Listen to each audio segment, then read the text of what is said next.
윤석열 대통령이 문재인 정부 시절 진행된 태양광 사업 비리의 의사결정 라인에 대한 철저한 조사를 지시했습니다.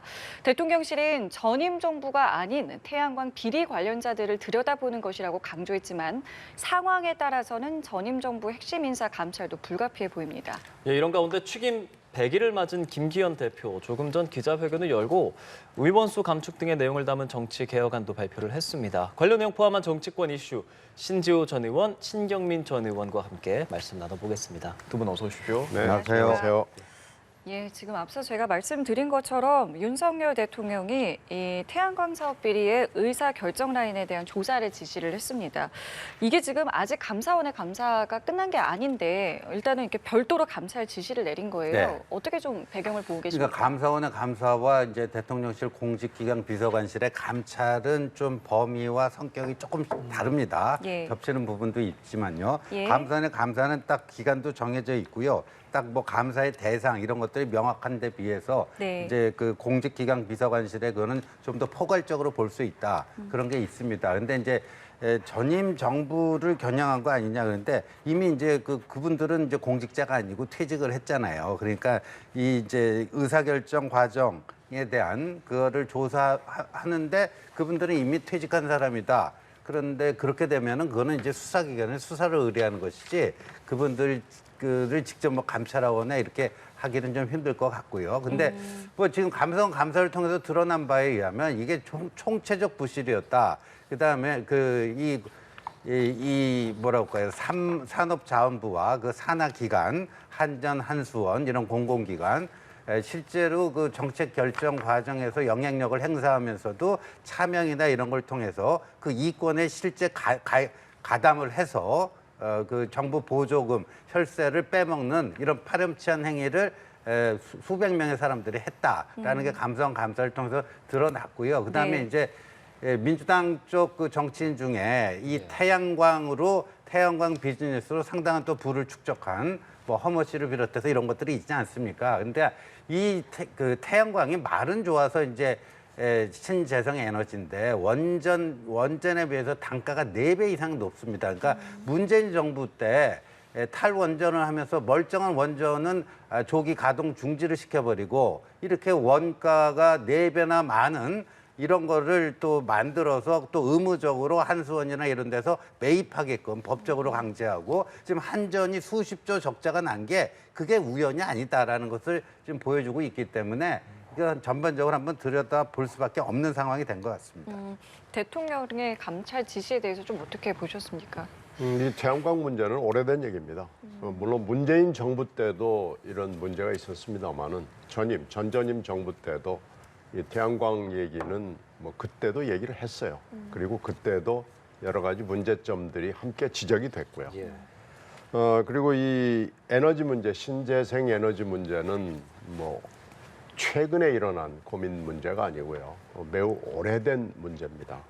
그러니까 문제가 있다 그러면은 밝혀내야죠. 다만 네. 관료들의 문제, 정치인들의 문제는 조금 다르죠. 그러니까 두 개를 다 공정하게 놓고 봐야 되고 전임 정부의 문제뿐만 아니라 오래된 문제를 같이 파헤쳐 가지고 앞으로 이런 문제가 되풀이되지 않도록 하는 것은 대단히 중요한 문제고요. 예. 에너지 문제를 장기적으로 푼다는 입장에서도 이 문제는 깊이 들여다볼 필요가 있는 문제입니다. 그러니까 객관적이고 중립적이고 공정하게 문제를 본다 그러면 누가 말리겠습니까? 잘 들여다볼 필요가 있죠. 그런데 민주당은 이게 전 정부를 노린 표적 감사다. 언제까지 전 정부 탓을 할 거냐라는 입장들을 내놓고 있지 않습니까? 그러니까 그런 것을 중립적이고 객관적이고 공정하게 들여다보는 것이 필요한데 지금 이 감사건 감찰이건 간에 이렇게 하는 걸 보면은 특히 전 정부를 유난하게 겨냥을 해가지고 하는 느낌을 주고 있어요. 그리고 감사원은 그걸 감추지 않아요. 그러니까 그런 걸 하지 말라는 거죠. 어떨까요? 이게 전 정부 핵심 인사로의 수사까지 뭐 번질 수 있다라는 보도들도 나오고 있는 상황이긴 합니다. 네, 의사결정 라인이면은 이제 뭐 문재인 정부의 청와대, 예. 그러니까 그 이제 주무부처는 이제 산업부인데 뭐 아시다시피 뭐 대통령 중심제하에서는 이제 대통령 쪽의 뜻에 따라서 움직이는 거니까요. 청와대 의사결정 라인 또 그 당시에 이제 국무총리실 뭐 이런 것도 같이 들여다볼 수밖에 없다라고 보여집니다. 그리고 지금 월성 원전 1호기 그 경제성 평가 조작을 해가지고 조기 폐쇄한 거 이미 관련자들이 기소돼가지고 지금 재판을 받고 있는 것입니다. 네. 그런데 그 당시에 이제 그 문재인 청와대의 최이봉 산업정책 비서관은 기소가 됐지만 그 윗선에 대해서는 뭐 기소가 되지 않은 상태인데 그럼 과연 이게 청와대 문재인 청와대 1급 산업정책 비서관실의 그 차원에서 이게 의사결정이 이루어져갖고 된 것인지 예. 뭐 그렇게는 이제 보이지가 않고요. 그래서 요번에 전반적으로 들여다 봐야 된다라는 필요성이 이제 감사를 통해서 확인이 된 거고요. 이거는 꼭 전임 정부만 그 겨냥한 게 아니라 지금 윤석열 정부가 출범한 지 1년이 지났습니다. 네. 감사원 감사 전에요. 사실상 산업부가 이제 윤석열 정부의 새로운 장차관이 임명이 돼서 들어갔으면 모든 부처에는 자체 감사 기능이 있습니다. 네. 이런 것들을 찾아내고 빨리빨리 고쳐내고 했었어야 되는데 그걸 못한 측면이 전 있다라고 봐요. 네. 그러니까 만약에 이제 그래서 공직기강실에 이걸 이제 감찰을 대통령이 이제 지시한 것 중에 하나는 산업부가 좀 제대로 못했다라고 하는 질타의 성격도 저는 있다라고 보거든요. 아, 예. 그래서 경우에 이제 이 감찰의 결과에 따라서 네. 책임져야 될 사람이 현 정부에서도 나올 수도 있다. 저는 그렇게 봅니다. 예, 알겠습니다. 이 부분은 뭐 앞으로 어떻게 될지 저희가 좀 지켜봐야 될 것 같고요. 이 한중 관계에 대한 부분을 두 분께서 어떻게 좀 보고 계시는지 일단은 이 싱하이밍 대사 발언에 대해서 조태용 안보실장도 일단은 좀 강한 발언을 좀 내놨습니다. 어떻게 좀 보셨어요? 이 내용을 좀 들으셨을 텐데요. 그러니까 어제 대통령의 이제 국무회의 비공개 때의 그 발언이라든가 네. 싱하이밍 대사에 대한 어제 이제 조태용 안보실장의 경우에는 뭐 외교안보 정책을 총괄하는 안보실장으로서 그 얘기하는 것 자체가 싱하이밍이라는 사람에 대해서 얘기하는 것 자체가 국격에 맞지 않는다. 네네. 그러니까 이제 그 뭐 외교적 기피 인물 페르소나 논 그라타라고 하는 그걸로 지정하지는 않았지만 네. 이미 싱하이밍이라고 하는 주한 중국 대사는 정상적인 대사직 수행이 불가능하게 된 상태가 돼버렸다. 한국에서 더 이상 정상적인 대사 활동이 불가능한 상태가 돼버렸고 네. 오늘 이제 서울신문 보도에 따르면요 중국이 이 한국 주재하는 외교관과 주재원들에게 활동 금지령을 내렸다는 거예요. 한국인들 더 이상 만나지 마라 당분간. 아, 예. 그러니까 이거는 확전을 자제하고 출구 전략을 고민하기 시작했다는 그거거든요. 그러니까 뭐냐면 한국인들을 더 만나서 뭐 할 경우에 더 자극되고 뭐 할 수가 있다는 건데 그래서 결과적으로 지금 중국 외교부는 겉으로는 이제 싱하이밍 대사의 그 발언이 뭐가 문제냐 이게 감싸고 있지만요. 한번 보자고요. 중국이 요번에 이렇게 싱하이밍 그 대사의 도발적 발언을 통해서 얻고자 하는 게 뭐였죠? 그러니까 윤석열 대통령의 한미 동맹 강화와 한미일 안보 협력 강화 그거를 좀 견제하고 싶었던 거 아닙니까? 근데 오히려 역효과가 났습니다. 한미 동맹은 오히려 더 강화되고요. 한미일 안보 협력도 더 가속화될 거고요. 그다음에 결정적인 것은요. 한국 내 반중 정서를 결정적으로 확산시키는데 싱하이밍 대사가요. 그러니까 아주 외교관으로서는 최악의 결과를 낳은 거예요. 물론 의도하지 않은 결과겠지만 그 싱하이밍의 내정 간섭, 무례한 외교관의 기본도 안 갖춰져 있는 그런 발언으로 해서 네. 한국 내의 반중 정서를 광범위하게 퍼뜨렸다. 오죽하면 민주당 내에서도 이재명 대표 그때 싱하이밍 훈계 때 지적을 했어야 된다. 친명 좌장 정성호 의원이 오죽하면 그런 얘기를 다 할 예. 정도로 그러겠습니까? 그러니까 반중 정서 악화시켰죠. 그다음에 한미 관계 좀 뭔가 소원하게 만들려고 했는데 더 결속시켰죠. 이거 외교적으로 완전히 참담한 실패작이 나온 거고 그러니까 그거를 그대로 인정할 수는 없잖아요. 그래서 지금 출구 전략에 들어갔고 여기 한국 주재 외교관 주재원들에게 활동 금지령을 지금 내는 게 아닌가 이렇게 보여집니다. 출구 전략에 이제 중국이 들어갔다라고 하는데 우리 정부가 지금까지 해온 대응에 대해서는 좀 어떻게 바라보고 계세요? 아니, 첫 대응은 좋았어요. 분명히 이것은 중국 대사가 오버한 거죠. 그리고 이재명 대표가 현장에서 의전과 대응해서 실수를 한 거죠. 뭐 그것까지는 뭐 이론이 없는데 정부가 첫날 장호진 차관을 통해서 초치를 해서 항의를 하고 네. 유감 표시를 했잖아요. 예. 그런데 그 뒤에 박진 장관 나왔죠. 또 그 즈음 해가지고 용산 대통령실의 안보실장, 그 금방 얘기했던 예. 조태영 실장 나와서 또 얘기했죠. 그리고 나서 대통령이 비공개 회의에서 원세계 위안스키를 소환을 한 겁니다. 예. 백 몇십 년 전에 이를 소환을 하고 그것을 그러면 비공개 회의니까 얘기하고 끝냈어야 되는데 이걸 또 공식 브리핑을 통해서 얘기를 해서 대통령과 주한 중국 대사가 맞짱을 뜨는 이런 모습까지 보여주게 된 거예요. 근데 이미 싱하이밍은 벌써 대사 임기가 이제 거의 끝나갑니다. 곧 본국으로 돌아가야 됩니다. 다음 보직이 불투명한 주한 중국 대사일 뿐이에요. 거의 지금 마무리해야 되는 시점인데 이렇게 되니까 중국이 지금 중국 정부가 대응을 할 길이 없잖아요. 그러니까 편을 들어주는 거예요. 그리고 지금 정보기관이나 경찰이 알 수 있는 여러 가지 싱하이밍 대사의 비리가 하나씩 두씩쯤 흘러나오잖아요. 싱하이밍의 여러 가지 비리와 오만방자함이 지금 하나둘씩 한국 언론을 통해서 나타나고 있습니다. 이렇게 되면은 중국 정부도 말은 안 하지만 이 비리와 이 오만방자한 태도에 대해서 내사를 할 거예요. 그리고 그러나 이 싱하이밍 대사를 지금 임기가 마쳤다고 바로 본국으로 발령을 낼 수도 없는 우리가 오히려 싱하이밍 대사의 임기를 연장해주는 효과를 내고 있는 겁니다. 그러니까 대응이 잘못된 거예요. 더 이상 이렇게 대응하지 말고 싱하이밍은 이미 대사로서의 능력을 상실했습니다. 중국 대사관도 당분간 정상적인 외교 활동, 활발한 외교 활동은 틀렸습니다. 그러니까 이 정도에서 중국이 더 이상 오만방자함을 보이지 않도록 우리가 분명하게 태도를 정리하는 것이 필요해 보입니다. 신경민 전 의원께서는 우리 측의 대응이 그래도 조금 잘못된 부분도 있다라고 지적을 하셨거든요. 우리 측의 대응에 대해서는 어떻게 보셨어요? 근데 뭐 처음에는 잘했는데 좀 너무 과한 거 아니냐 그런 지적이신 것 같은데요. 예. 제가 거꾸로 묻겠습니다. 문재인 정부 때요, 그 미중 정상회담을 했어요. 그 트럼프 전 대통령의 그 자기 뭐죠, 그 리조트 시설이 있는 거기서 했는데 끝나고 나서 트럼프 대통령이 미국 언론에 뭐라고 얘기했냐면 시진핑 주석이 한국은 과거 중국의 일부였다 이렇게 발언을 했다라는 것을 얘기를 했어요. 근데 우리 그 당시 문재인 정부 차원에서 거기에 대해서 한마디라도 중국에 대해서 제대로 말한 적 있나요? 오히려 문재인 대통령은요, 그 사건이 있은 후에 중국에 가가지고 뭐 혼밥 그것도 있었지만 저는 뭐 혼밥 그거보다도요, 중국은 뭐 높은 산이고 우리는 작은 봉우리고 중국몽과 함께 하겠다.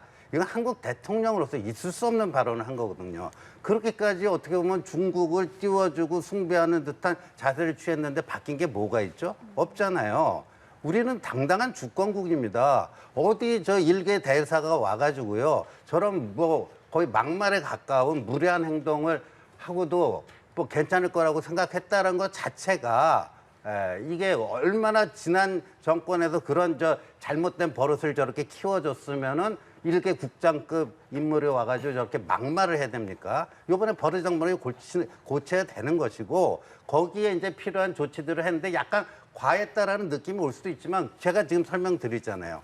이제 활동 금지령 내렸죠. 싱하이밍을 어떻게 징계하지는 못할 거예요. 그리고 뭐 보니까 지금 중국 외교부장을 지냈고 지금 정치국원에 들어가 있는 왕이하고 뭐 이게 문자를 주고받는 뭐 그런 그 뒷배가 좀 있더라고요. 그래서 그렇게는 못할 텐데 어차피 임기가 다 끝나가잖아요. 그러니까 아마도 그냥 명예퇴진시키는 식으로 중국이 지금 출구 전략을 쓰지 않을까. 그래서 요번에 중국 외교는 엄청난 낭패를 본 겁니다. 한국 잘못 건드렸다가 엄청난 낭패를 본 거예요. 네. 두 분께서 싱하이밍 대사가 이제 역할을 할 수 없다라는 것에는 같은 의견이신데 조금 과했느냐 이 부분에 대해서는 조금 의견이 다른데요.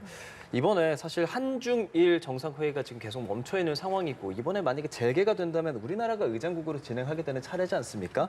이에 대해서 조태용 실장도 하겠다는 입장은 전달을 한 상황이다라고 얘기했는데 네. 지금 이 한중 관계의 어떤 좀 악화가 됨으로 인해서 거기에 영향이 가지 않을까라는 것은 어떻게 생각하세요? 이거는 이제 한중일 의장국으로서 우리가 이제 중국에 그 제안을 한 거고 예. 이거는 이제 공은 중국에 넘어갔습니다. 이게 중국이 결정하기 나름이에요. 그러니까 계속해서 저 싱하이밍을 감싸고 엄호하고 그거의 연장선상에서 근데 일본은 말이죠. 실제 그 타이완 문제에 대해서요. 일본의 그 주요 그 정치인이나 그 관료들이 무슨 얘기를 하냐면 타이완 유사시는 일본 유사시와 동일하게 본다. 그 정도까지 얘기를 합니다. 그러니까 우리 그 윤 대통령이 현상 변경에 의한 뭐를 그러니까 그 중국에 의한 무력 침공 이거 반대한다. 이 얘기를 굉장히 원칙적인 얘기한 거고 일본은 더 센 얘기를 합니다. 중국이 타이완을 만약에 무력 침공했고 그 유사시가 되면 그건 일본의 유사시하고 똑같이 간주한다. 이런 얘기까지 하고 있는 거예요. 근데 네.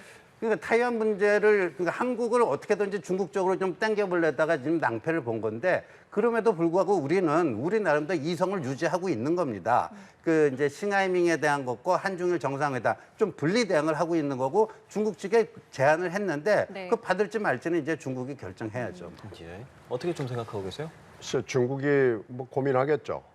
중국이 어떤 결정을 내릴지는 아마 쉽게 공표를 하지는 않겠지만 예. 내부적인 결정은 뭐 곧 내릴 것으로 보여요. 근데 지금 뭐 쉬워 보이지는 않아요. 지금 한중일이 같이 모여서 얘기를 하는 분위기는 성숙돼 있지는 않아 보입니다. 필요성은 굉장히 높아졌죠.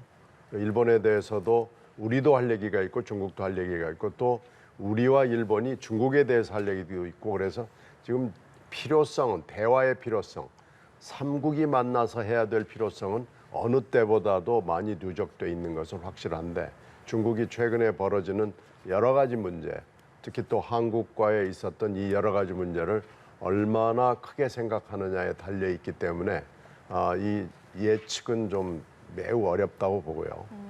쉽게 내려질 것 같지 않습니다. 네. 자, 이런 상황에서 민주당 의원들이 일부는 지금 중국에 가 있고요. 또 일부는 오늘 이제 출국을 했습니다. 미리 그러니까 이 싱하이밍 대사의 이 사태가 일어나기 전에 이미 예정돼 그렇죠. 있었던 네. 일정이라고는 해요. 하지만 일각에서는 좀 일정을 미뤘어야 되는 거 아니냐라는 이제 비판도 있는데 어떻게 보세요? 일단 가는 게 맞다고 보시는지요?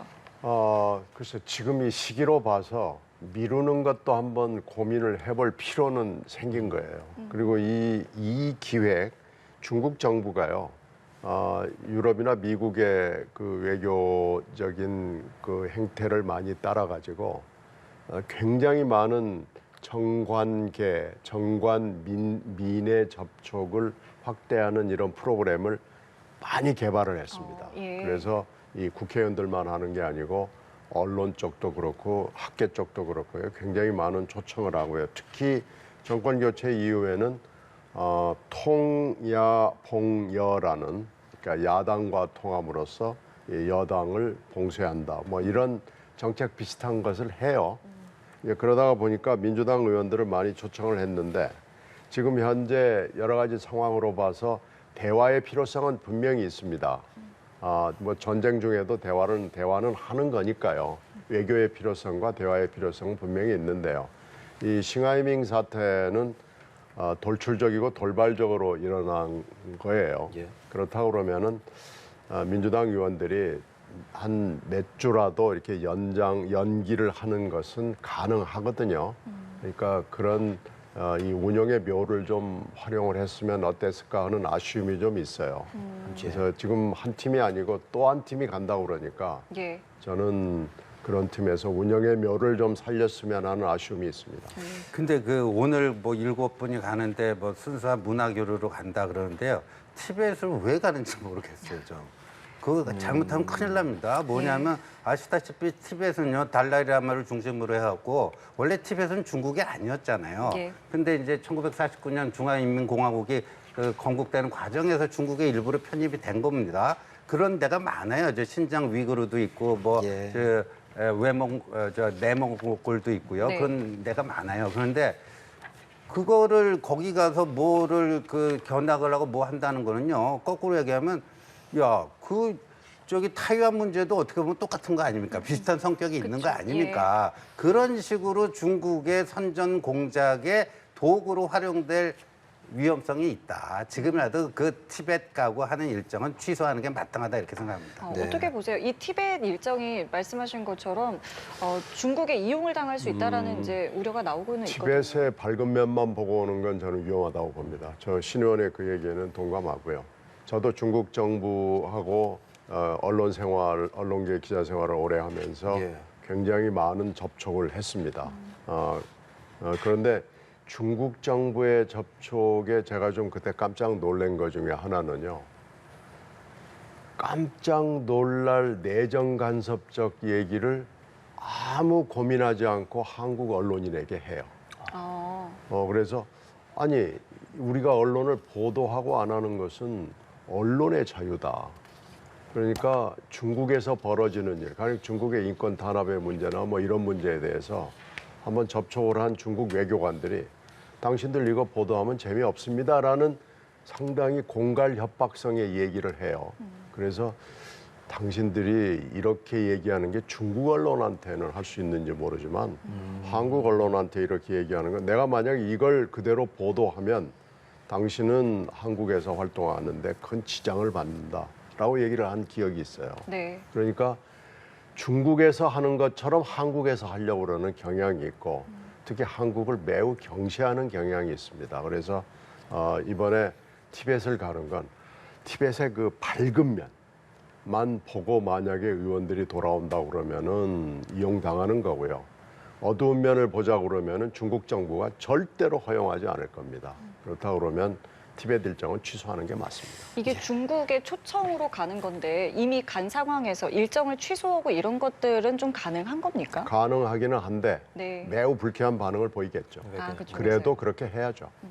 예, 알겠습니다. 이게 또 한중 관계가 좀 어려운 상황에서 방중을 하게 되는 민주당 의원들이기 때문에 가서 또 어떤 행보를 하게 되는지 좀 나오는 대로 저희가 전해드리도록 하고요.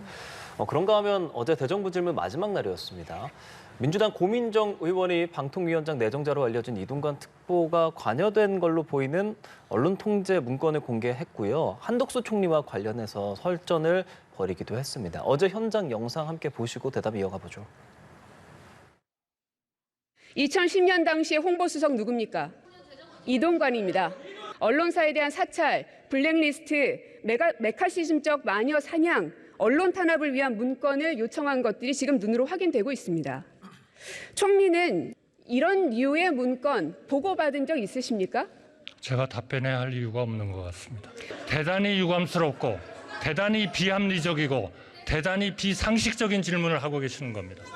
선거방송 심의위원 추천 시 좌편향 시민단체 및 특정 방송사 관련자 배제라고 써 있습니다. 이런 게 블랙리스트 아닙니까? 지금 말씀하시는 저 서류와 관련된 거 단 한 번도 48시간 이전에 저한테 전달이 된 바가 없습니다. 원하신다면 저도 돌아가서 검토를 해가지고 일주일, 2주일 뒤에 답변을 드리도록 하겠습니다.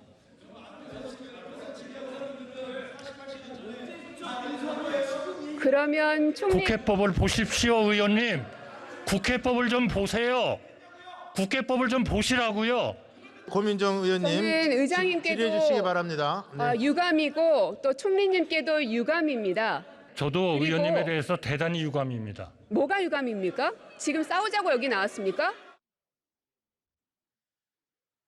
예, 고민정 의원과 한덕수 국무총리 서로가 유감이라고 말합니다. 사실 한덕수 국무총리에 관련된 저희가 이 싱크 자료들은 어제도 그제도 이 대정부 질문 관련해서 계속 보여드리고 있는데 태도 그리고 내용에 대해서 좀 짚어봐야 할 것 같습니다. 서로가 좀 유감이라고 말하고 미리 전달되지 않았던 것에 대해서 지적을 하는데 또 고민정 의원 같은 경우는 그 내용이 선거 개입이나 언론 사찰에 대한 증거다 이런 식으로 문제를 제기하고 있거든요. 어제 좀 어떻게 보셨어요? 충분히 저 문건이 이제 고민정 의원의 주장대로 그런 문건이라면 그렇게 주장할 수 있는 근거가 있다라고 보는데 저도 의원 시절에 저 대정부 질문했지만 다 사전에 보냈거든요. 근데 어쩌다 그 현장에서 즉석으로 생각나는 거는 한두 개 있어요. 그런 거는 그냥 현장에서 그 연관된 범위 내에서 이제 즉석 질문을 던지기도 하고 그랬지만 대체적인 거는 다 보냅니다. 예. 보내고 그게 이제 국회법을 지금 한 총리가 약간 격앙된 목소리로 국회법 보십시오 하는 게 이제 그 얘기고 그런데 언제부턴가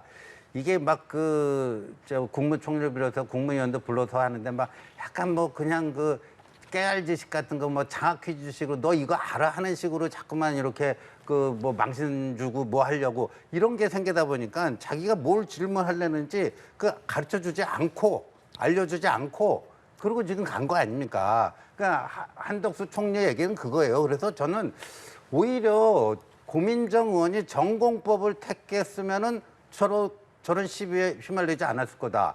그러니까 그 문건이 실제 하는 문건이고 실제 이동관 당시 홍보수석이 개입해서 작성된 문건이고 그 이런 게 있는데 여기에 대한 입장이 뭐냐 사전에 알려줬으면 지금 저렇게 한덕수 총리가 피해 나갈 수가 있는 게 아니거든요.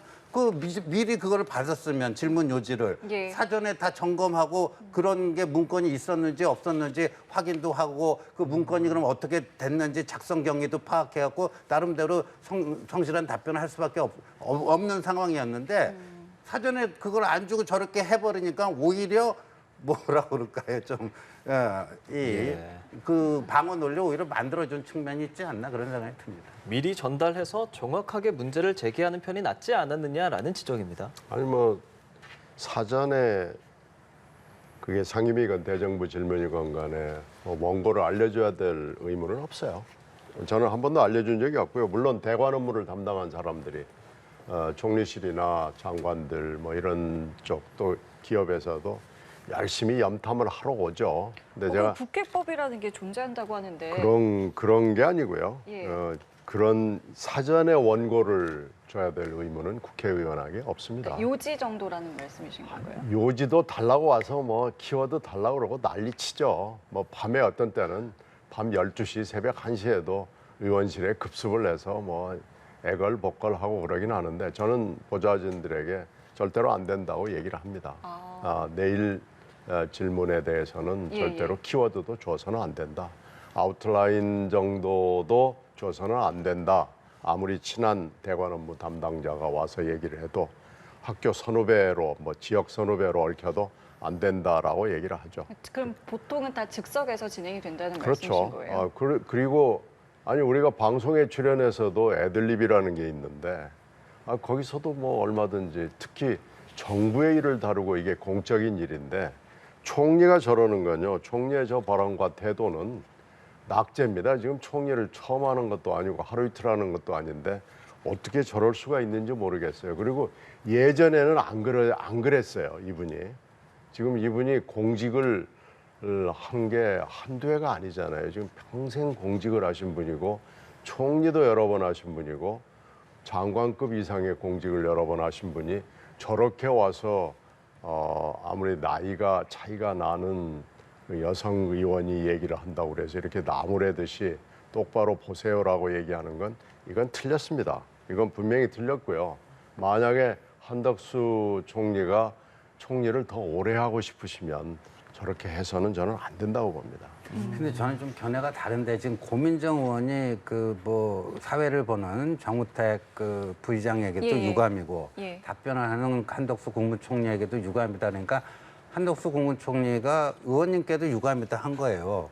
예. 그런데 국회의원은 국무총리한테 유감입니다라고 해도 아무런 문제가 없고 국무총리는 똑같은 얘기를 하면 안 되는 것인지 그 고민정 의원 반응 보십시오.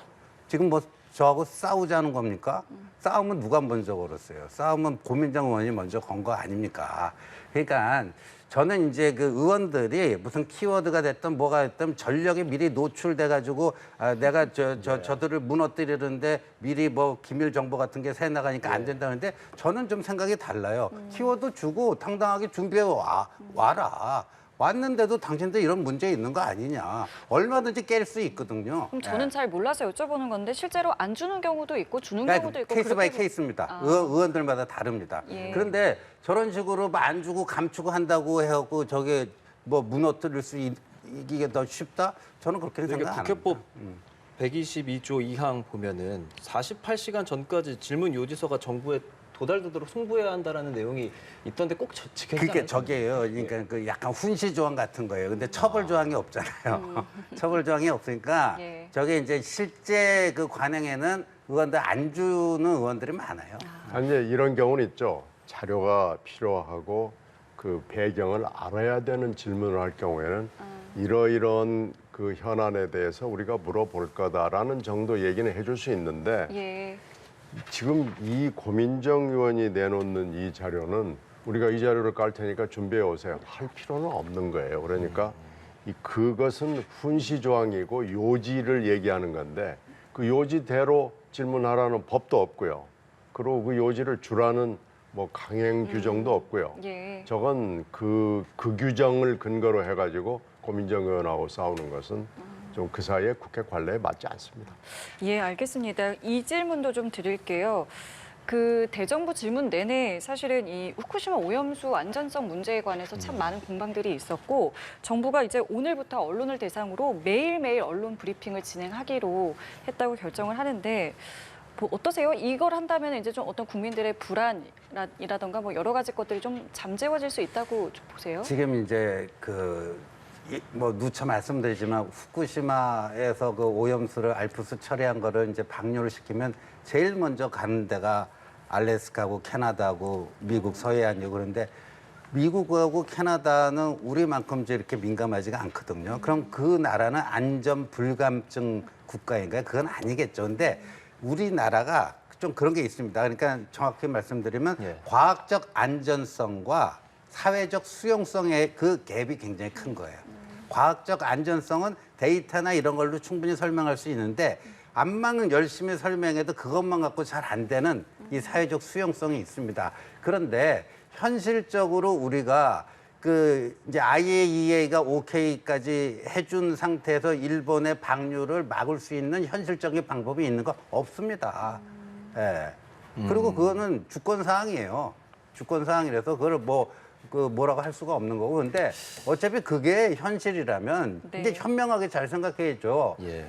뭐 지금 민주당은요 현수막에다가 후쿠시마 뭐 멍게를 수입했다는 이 진짜 이런 새빨간 가짜 뉴스를 가지고 우리 그 수산 어민들 저기 노량진 수산업자들 횟집 상인들 다 죽이는 그 민생 파괴 행위를 지금 하고 있는데 있지도 않은 것들 그리고요 후쿠시마에서 그게 방류된다 해서 우리는 수입 안 합니다. 제가 확실하게 말씀드릴 수 있는 거는 제가 다 파악을 해봤는데요. 예. 방류는 방류고요. 지금 후쿠시마를 비롯해서 인근 8개 현 수입 금지를 해놨잖아요. 2013년부터. 지금 수입 금지를 유지하고 있는 나라가 한국하고 중국 정도예요.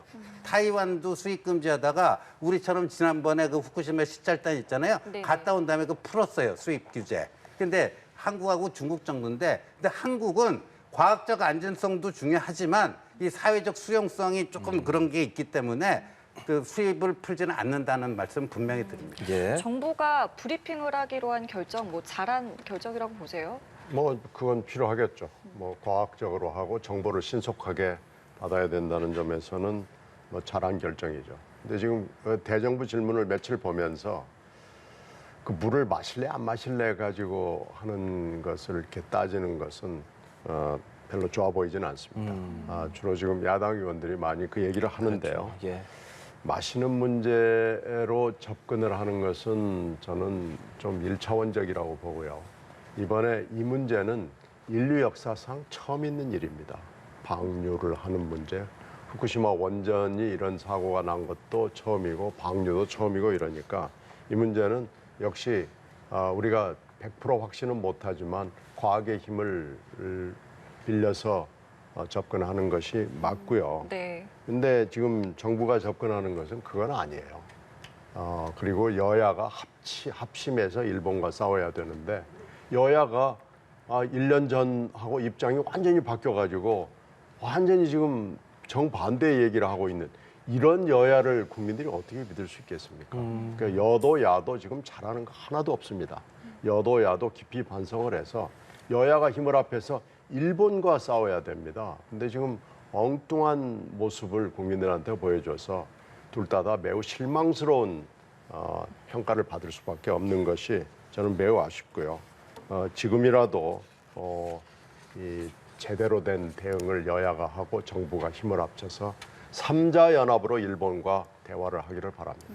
예. 제가 지난주 토요일 날 저녁을 그 노량진 수산시장 가서 먹었는데 예. 가서 물어봤어요. 평상시에 비해서 굉장히 이게 많이 매출도 떨어지고 거기 그 상인들이 굉장히 지금 그 생계 그 위협을 많이 느끼고 있습니다. 그런데 지금 후쿠시마 수산물 그 우리 수입하는 게 아니잖아요. 근데 왜 민주당은 뭐 후쿠시마 멍게를 수입을 했다는 동 그럼 그 피해가 지금 어디 가죠? 노량진에서 지금 파는 게 뭐 일본 수산물을 팔고 있습니까? 아니잖아요. 노량진 수산물은 먹어도 된다. 그리고 우리가 다 지자체에서 중앙정부뿐만 아니라 지자체에서 다 그 안전도 검사 지금 하고 있지 않습니까? 네. 우리 그 연해에서 잡힌 이 수산물, 네. 그다음 우리가 수입하는 거, 후쿠시마 아까도 그 8개 그거는 수입 안 하고 있지 않습니까? 네. 그 나머지는 다 수입할 때도 안전성 검사를 하고 뭐 하기 때문에 네. 먹어도 됩니다.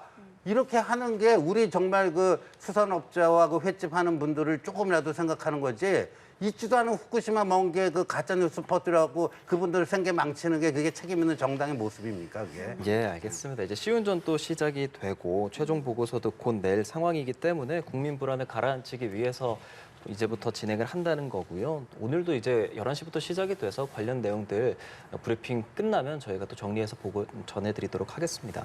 그리고 오늘 국민의힘 김기현 대표 취임 100일 맞는 날이더라고요. 그래서 지금 기자회견도 진행하고 혁신 비전 몇몇 발표도 했었는데 일단 지금까지 100일에 대한 평가를 들어보고 싶습니다. 좀 짧게 잘한 점, 아쉬운 점 각각 좀 말씀해 주실까요? 뭐 잘한 점은 여러 가지 우여곡절이 있었지만 예. 이제 그 봉숭아학당 같았던 당을 좀 안정적인 궤도 위에 올려놨다. 그런데 뭐 그렇다고 충분히 합격자는 줄만한가 그 점에 대해서는 퀘스천 맞고 이제 그거를 초기 안정을 이뤄냈기 때문에 앞으로 좀 과감한 행보를 김기현 대표가 해 나가야 되지 않을까 이렇게 생각이 됩니다. 예.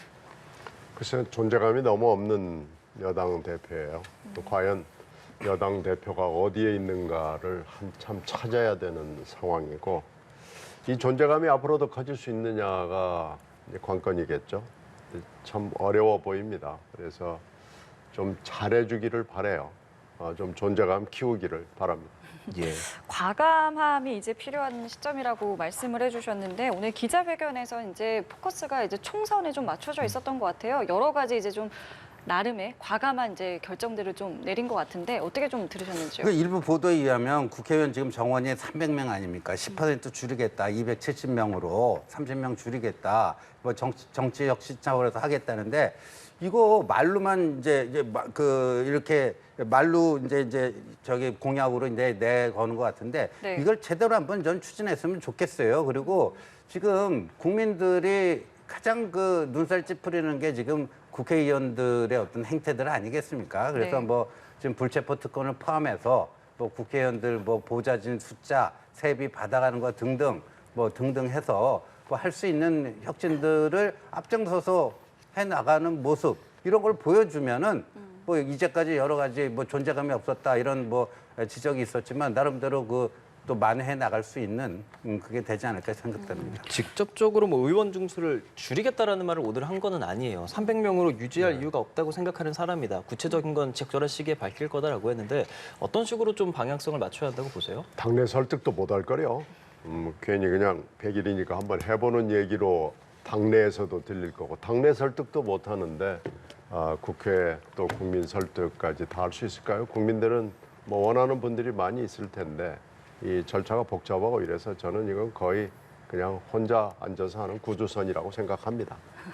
그 뭐 구체적으로 나온 이야기를 좀 들어보면은 뭐 시스템 공천을 뭐 철저히 하겠다, 사심 개입을 하지 않겠다, 뭐 요 정도인 것 같아요.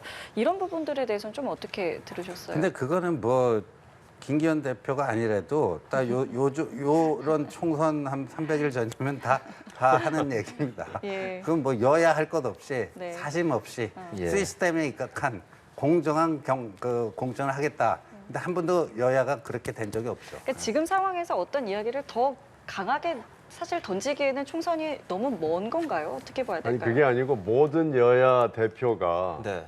항상 시스템 공천하겠다고 했어요. 그 기록을 보시면 알 거예요. 그건 뭐 여당만 그런 게 아니고 예. 야당만 그런 게 아니고 예. 모든 정당의 대표가 이 얘기를 하는데요. 저는 이렇게 되는 적을 본 적이 없습니다. 더군다나 김기현 대표 존재감이 없고 힘이 없는 대표라서 이 근처에도 못 가지 싶어요. 그러면은 이건 좀 실현이 될 수 있을까요? 이재명 대표가 사실은 이제 김기현 대표랑 뭐 토론을 하겠다라고 얘기를 네. 했습니다만은 아들 얘기가 막 오가면서 이게 좀 없어지는 게 아니겠느냐 이런 관측이 있었는데 이번에는 소주 회동을 제안을 했다고 네. 해요. 다만 이제 추경을 좀 얘기하자. 근데 정부에서는 지금 추경에 대해서 좀 강하게 좀 반대하는 분위기여서 이게 좀 이루어질 수 있겠습니까? 뭐 만나면 이루어질 수는 있겠는데, 근데 네. 참 묘한 게 이재명 대표가 지난번에는 밥하고 술은 친한 사람들하고 먹고 나하고는 정식 토론을 하자. 그랬는데 또 소주 회동을 하자고 예. 그러는데 이게 추경이라는 게 지금 윤석열 정부는 잘 아시잖아요. 재정 건전성을 문재인 정부 때 정말 이제 이승만 건국 대통령부터 박근혜 대통령 70년 동안 우리 국가 채무가 600조 원이었는데 문재인 5년 동안에 이게 421조가 넘어 새로 불어나갖고 지금 1,000조 원을 넘었단 말이에요. 지금 그러니까 한국이 일본에 비해서 그래도 세계 3대 신용평가 거기서 한 랭크 내지 2등급 높게 나오는 이유 중에 하나가 재정 건전성이 양호하다 그건데 그것마저도 다 까먹고 있는 거 아니냐. 그래서 아주 그냥 그 허리띠 졸라매고 뭐 하겠다. 뭐 지금 이런 거거든요. 그러니까 그 윤석열 정부가 하려는 쪽하고 윤석열 정부는 동쪽으로 가려고 그러는데 이재명 대표는 서쪽으로 가고 싶어 하는 거 아니에요. 네. 그러니까 그걸 위한 미끼로 소주 회동을 던진 것 같은데 네. 김기현 대표가 잘 쉽게 받기가 좀 그럴 것 같아요. 받기가 좀 쉽지 않을 수 있다라는 관측이신데요. 아니 만나려면 그냥 만나야지 뭐 그렇게 절차가 복잡하고 조건이 많은지 이건 뭐 서로 지금 만나고 싶은 생각이 별로 없는 것 같아요. 그래요. 그러니까 잘 될 것 같지가 않고요. 네. 더군다나 추경호 장관이 추경은 없다고 뭐 선언을 한 마당에 네. 추경만 가지고 얘기하자는 것을 김기현 대표가 받을 리가 없을 것 같고요. 지금 김기현 대표 입장에서는 지금 싱하이밍 때문에 공경에 처해 있는 이재명 대표를 구해줘라는 생각을 별로 안 할 것 같아요. 그래서 두 분 다 별로 상대에 대한 호의나 배려가 없어 보이기 때문에 하여튼 쉬워 보이지 않습니다. 물론 갑자기 될 수도 있겠지만은 네. 현재 그냥 객관적인 여건은 두 사람 만나기가 매우 어려워 보이고 원래 지금 3월 8일 날 김기현 대표가 되고 나서 예. 중순에 두 분이 만나서 2주에 한 번씩 만나고 그랬잖아요. 예.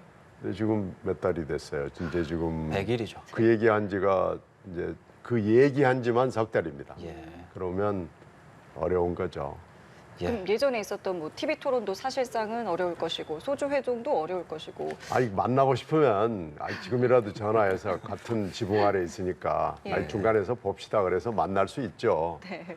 국회 거기서 몇 걸음 안 걸어가면 바로 옆방에들 앉아 있는데 만나기 싫으니까 이러고들 있는 거죠. 예, 뭐 저희가 이재명, 김기현 두 대표가 이렇게 투샷 잡혀 있는 걸 좀 조만간 볼 수 있을지도 지켜봐야 할 것 같고요. 이 얘기 또 마지막으로 좀 여쭤보겠습니다. 정부가 그 남북 연락사무소 폭파한 것에 대해서 이게 3년 전 일이잖아요. 소멸시효 이제 거의 끝나는 상황에서 손해배상 청구 소송을 걸었습니다. 447억 원. 이걸 우리 지방법원에 냈기 때문에 사실상 현실적으로 뭐 북한이 뭐 이거에 응하지는 않을 거라는 관측이 많은 상황인데 이 배경에 대해서 좀 생각해 볼까요? 일단 이건 기록은 남겨놔야 된다. 예. 그게 아닌가 싶어요. 그러니까 이게 실효성은 없잖아요, 사실상. 네. 네. 뭐 여기 재판에 북한을 억지로 끌어갖고 올 수도 있는 것도 아니고 그렇구나.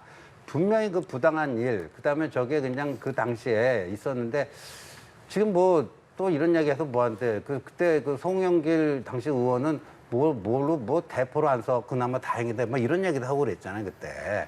근데 그래가지고 뭐 남북 관계에서 뭐가 제대로 잡히고 뭐 했는가? 저거는 우리 국민의 혈세가 들어간 겁니다. 저거는 땅은 북한 땅이지만 저 건축비가 우리 국민 혈세에서 나온 거예요. 그러니까 저런 식으로 우리 동의도 없이 저렇게 파괴 행위를 하면은요. 저건 뭐 남북 간에 이루어졌던 여러 가지 합의와 약속 위반인 게 명백하고요.